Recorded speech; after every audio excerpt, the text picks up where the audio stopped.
안녕하세요.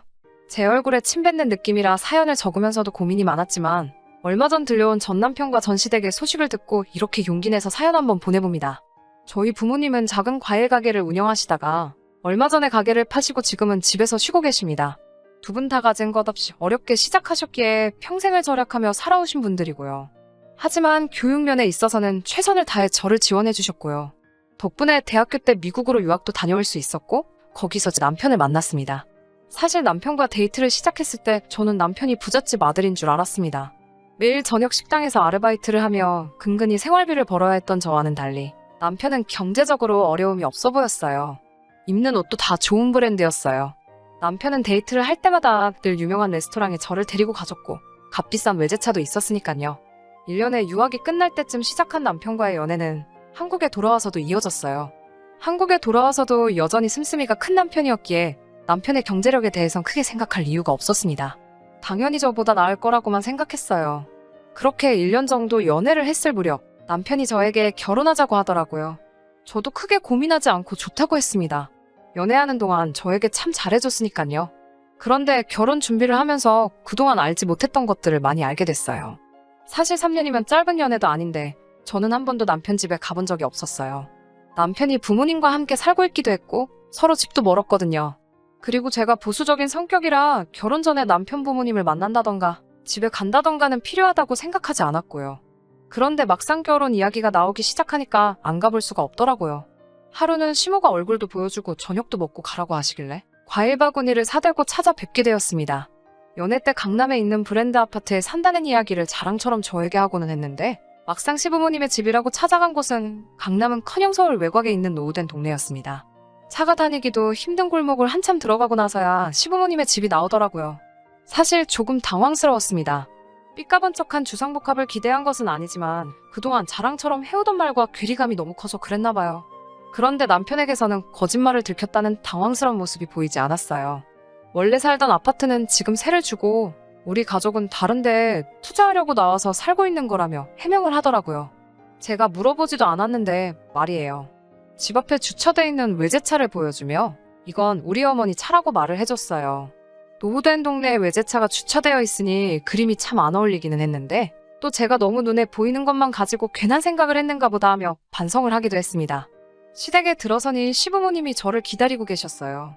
저는 저녁을 먹으러 오라고 하셔서 집에서 먹는 줄 알았는데 제가 과일 바구니를 내려놓기가 무섭게 저녁은 나가서 먹자고 하시더라고요. 그리고 차를 타고 다시 향한 곳은 TV에도 몇 번 소개된 유명 셰프가 있는 레스토랑이었어요.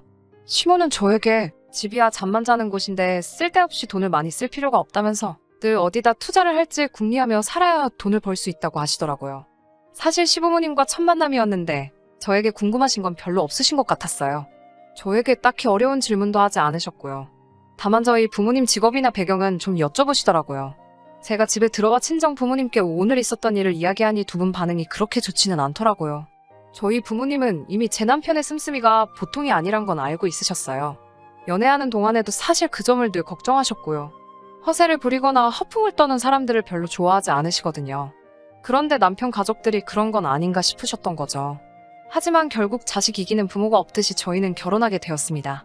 결혼까지의 과정은 그럭저럭 순탄한 편이었어요. 다행히도 성대한 결혼식보다는 간소하고 의미 있는 결혼식을 하고 싶다는 제 의견을 시댁에서 존중해 주셨거든요. 하지만 사실 이것도 저를 위해서 그러신 게 아니란 걸 나중에 알게 되었습니다. 저희 어머니에게는 가까이 지내는 친구분들이 있으세요. 저도 늘 그분들을 이모라 부르며 잘 따랐고요. 그렇기에 당연히 그 모든 이모들이 제 결혼식에 오셨죠?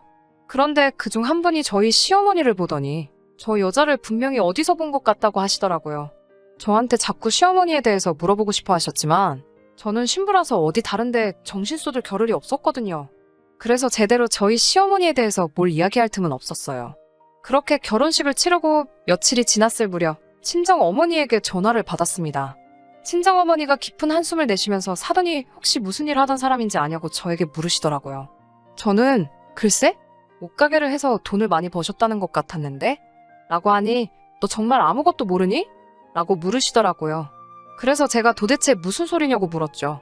그런데 거기엔 충격적인 진실이 있었습니다. 저희 시어머니가 원래는 어디 다른 동네에서 세탁소를 하셨대요. 옷을 수선도 하고 드라이된 옷은 배달도 해주는 그런 작은 동네 세탁소였기 때문에 동네 아줌마들하고도 곧잘 어울려 친하게 지내셨다고 해요. 그런데 거기서 돈을 조금씩 빌려 쓰다가 결국 파산 신청을 하셨답니다. 그리고 친정어머니 친구분은 피해자는 아니었지만 같은 동네에 살았기 때문에 저희 시어머니를 알아봤던 거고요. 그 이야기를 들으니 머리가 아찔해졌어요. 늘 정직과 성실을 강조하시던 저희 친정부모님께서도 그런 사람과 사돈이 되었다고 생각하니 얼마나 화가 나셨을지 상상도 안 되었고요. 저는 일단 남편이 오면 확실하게 물어볼 테니까 잠깐만 기다려달라고 했습니다. 그리고 그날 밤 남편이 퇴근하고 돌아왔을 때 남편에게 친정어머니께 들었던 이야기를 털어놓으며 조심스레 물었습니다. 남편은 뭐 돈 문제야 어른들 사이에서 늘 있는 거 아니겠냐며 대수롭지 않게 여기더라고요. 제가 그래도 이런 건 좀 확실하게 알고 싶다고 하자 남편이 기분이 좀 상했었나 봐요. 저를 불쾌한 표정으로 쳐다보면서 그럼 너가 직접 물어보던지라고 하더라고요. 그런데 그런 남편 모습을 보니 저도 순간 화가 나더라고요. 그래서 정말로 시어머니께 전화를 걸었습니다. 그리고는 이런 이야기를 들었는데 진짠지 가짠지만 말해달라고 했어요. 시어머니는 조금도 불편한 기색 없이 남편과 비슷한 반응을 보였어요. 사람들이 살다 보면 돈 때문에 이런저런 이야기도 나오고 오해도 생기고 하는 거고 이건 자신의 개인적인 일이니까 며느리인 제가 왈가왈부할 일이 아니라고요. 너네한테 피해갈 일 없게 할 테니까 쓸데없는 걱정하지 말고 너네들 앞가림이나 잘 하라고 하시더군요. 저도 그 말에 뭐라고 반박하기가 어렵더라고요. 결국 남편한테도 한 소리를 들었습니다. 우리가 어머니 개인사까지 뭐라고 할 게 아니지 않느냐. 지금은 아무런 문제 없이 잘 살고 있고 나도 그런 속사정을 알고 있기 때문에 어머니하고는 경제적으로 엮일 마음이 없다. 자기는 자식된 도리만 할 뿐 금전적인 부분에서는 엄연히 별개다. 우리들 앞으로가 중요한 건데 어머니 과거 일 때문에 이혼하는 것도 말이 안 되지 않냐. 뭐 이런 말들이요. 듣고 나니 틀린 말도 아니고 실제로 시어머니의 과거 때문에 제가 직접적으로 피해본 게 없으니 시어머니의 과거사는 그냥 그렇게 지나가게 되었습니다. 남편의 사탕 발림에 넘어갔다는 사실도 인지하지 못한 채 그렇게 얼마 전 정말 제대로 사건이 터졌습니다. 저희는 결혼할 때 전세로 신축 빌라를 구해서 들어왔어요. 솔직히 연애 때 남편이 부자인 줄 알았기 때문에 결혼하기로 했을 때도 막연히 집에 대해서는 별 문제가 없을 줄 알았어요. 그런데 막상 시댁 사는 걸 보니 시댁에서 집을 해주실 수 있을 것 같지는 않더라고요. 하지만 다행히도 저는 모아둔 돈이 좀 있었기 때문에 제 돈하고 저희 어머니 앞으로 받은 대출로 일단 빌라 전세를 들어갈 수 있었어요. 시부모님은 대신 본인들이 가구랑 전자제품은 다 해주시겠다고 하셨지만 받지 않았습니다. 시댁의 상황을 100% 신뢰할 수 없어서 금전적으로 어떤 상황이든 엮이고 싶지 않았어요. 그렇게 저희의 본격적인 결혼 생활은 시작되었고 남편의 말처럼 이 사건이 터지기 전까지 결혼 생활을 이어오면서 시댁과 그 어떤 마찰도 금전적인 관계 또한 단 한 번도 없었습니다. 그리고 전세 만기일이 다가올 무렵이었어요. 오른 집값을 감당할 수 없었기에 일단 저는 한 번 더 재계약을 하고 싶었고요. 다행히 저희 부부를 좋게 봐준 집주인도 연장해도 괜찮다고 했기에 아무런 걱정도 하지 않았습니다. 그런데 재계약을 며칠 앞둔 어느 날 시어머니에게서 전화가 왔어요. 그러더니 너네 전세보증금을 급하게 써야겠다고 하는 거예요. 그래서 제가 그럼 저희는 어디 가서 사냐고 하자. 일단 시댁으로 들어오라고 하시네요. 살림살이들은 다 어쩌고 그렇게 해야 하느냐 물었더니 그런 건 대충 버리고 다음에 다시 사면 된다는 거예요. 제가 아무리 생각해도 그건 아닌 것 같다고 무슨 일 때문에 그러시냐고 재차 물었더니 시어머니는 어휴 짜증나 몰라 하고 짜증을 부리며 전화를 끊더라고요. 바로 남편에게 전화를 걸었더니 남편은 이미 다 알고 있었던 눈치였어요. 저한테 얼른 짐 싸서 일단 집 빼라고 그래서 제가 그렇게는 못한다고 하니까 네 시어머니가 감옥에 가도 괜찮냐고 묻는 거예요. 시어머니가 감옥에는 왜 가느냐 물으니 돈 때문에 그런 거지 다른 이유 있겠어? 하고 당당하게 대답을 하네요. 알고 보니까 시모가 빌라 사람들을 상대로 또 개를 한 거예요. 그런데 그냥 한 게 아니고 개를 타야 하는 사람한테 이자를 더 붙여주겠다며 갯돈을 안 주는 방식으로 남의 돈을 챙기고 있었던 거죠. 그러다 동네 사람들끼리 이야기가 나오면서 한두 명이 당한 게 아니란 걸 알게 된 거고요. 단체로 고소를 하니 합의를 해야 하는데 돈이 없으니까 저희 전세금을 달라고 하는 거였어요. 저는 그 이야기를 알고 나니 더욱 더 시모도 남편도 이해할 수가 없더라고요. 그래서 아무리 생각해봐도 전세금은 드릴 수 없으니 어떻게든 알아서 해결하시라고 했어요. 강남의 아파트도 가지고 계시지 않느냐 하니 그 집은 가만히 냅둬도 오르는 걸 어떻게 정리하겠냐 하시더군요. 그러면 시어머니는 금부치도 많으시고 차도 있으시지 않냐 그런 것부터 정리하셔서 갚으시라고요. 그러자 시모가 그런 건 자기 사업에 필요한 물건들이라고 표현하시더라고요. 사람이 돈이 있어 보여야 주변에 사람들이 또 꼬이고 그래야 훈일을 도모할 수 있다나요. 그 말을 듣는데 소름이 확 끼치더라고요. 그런데 남편도 덩달아 엄마 말이 하나 틀린 것 없다고 했어요. 정말 남편을 포함한 시댁에 실망스럽고 진저리가 처지더라고요. 남편은 계속 시모에게 며칠만 참으면 계약 만기니까 전세금 받아다 줄게라며 시모를 달래고 있고요. 시아버지는 아무 말도 안 하고 가만히 자리만 지키고 있고요.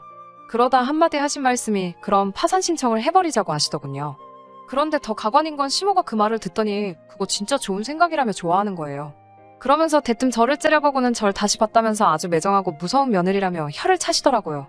그렇게 한바탕 시끄러운 시간이 지나가고 집으로 돌아와 남편을 쳐다보고 있는데 시어머니와 자신은 아무 연관이 없을 거라는 식으로 떠벌렸던 게 전부 다 저를 안심시키기 위한 개수작이었다는 사실에 마음 한구석에서 불안과 울분이 동시에 치솟았습니다.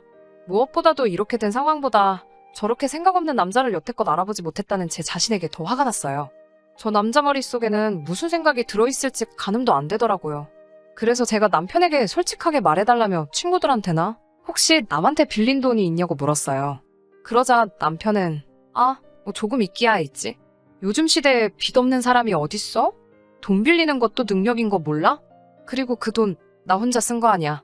너도 같이 썼잖아. 라고 말하며 그 빚들 또한 저한테 일부 책임이 있다는 식으로 실실 쪼개면서 말을 하더라고요. 가사를 위해 부당한 채무는 이혼 시에도 재산분할 대상에 포함이 된다며 제게 겁을 주더라고요. 제가 고를 수 있는 유일한 선택지는 전세금을 빼서 시어머니에게 갖다 바치는 것 말고는 아무것도 없다는 식으로 어차피 이혼하게 돼도 돈 한 푼 찾아가지 못할 거라는 식으로 말을 하더라고요. 얼른 마음 고쳐먹고 시모가 우리 돈으로 다시 일어나는 걸 기다리는 방법밖에 없다는 식으로 말을 해왔습니다. 제가 시댁에서부터 오고 간 모든 대화를 녹음하고 있던 건 꿈에도 상상을 못했나 봅니다. 그동안의 자잘한 사건들을 제가 별 의심 없이 넘겼더니 저를 아주 바보로 알았나 봐요. 끝까지 부모의 일과 자신의 일은 별개라고 외치며 저를 속였던 남편에게 저는 마지막 방법을 쓸 수밖에 없었습니다. 증거들이 워낙에 많았기 때문에 법원은 저의 편을 들어주었습니다. 전세보증금은 결혼 전 형성된 저의 재산으로 인정받아 고스란히 가져올 수 있었고 오히려 남편에게서 위자료까지 받게 되었습니다. 시댁에서 말하던 세를 주고 있다는 강남의 아파트는 존재하지도 않는다는 사실을 재판 후에 알게 되었습니다. 이미 파산 신청했다는 이력 때문에 조금만 생각했어도 알 수 있던 사실을 눈치채지 못했다는 게 제가 생각해도 어이가 없네요. 벼랑 끝에 몰린 남편과 시댁 식구들은 개인회생 말고는 답이 없었지만 이미 한 차례 개인회생 후 면책을 받은 이후였기 때문에 두 번째 심리는 엄격하게 이루어졌고 유일한 동아줄 같았던 개인회생 신청은 끝내 기각이 되어 그 가족들은 길거리에 나앉게 되었다고 합니다. 한때 가정을 이루고 살았던 사람들이 길바닥에 나앉았다는 소식을 들었는데도 그 어떤 미련이나 죄책감 또한 들지 않네요. 그간 받아왔던 저의 고통이나 상처는 그 어떤 걸로도 보상받을 수 없겠지만 그래도 이 소식이 조금이나마 저에게 위안을 주고 속이라도 후련하게 만들어 주었습니다. 다음에는 좀 더 좋은 사연을 보낼 수 있으면 좋겠네요. 그럼 저의 긴 이야기 끝까지 들어주셔서 감사하고 여기서 이만 줄이도록 하겠습니다.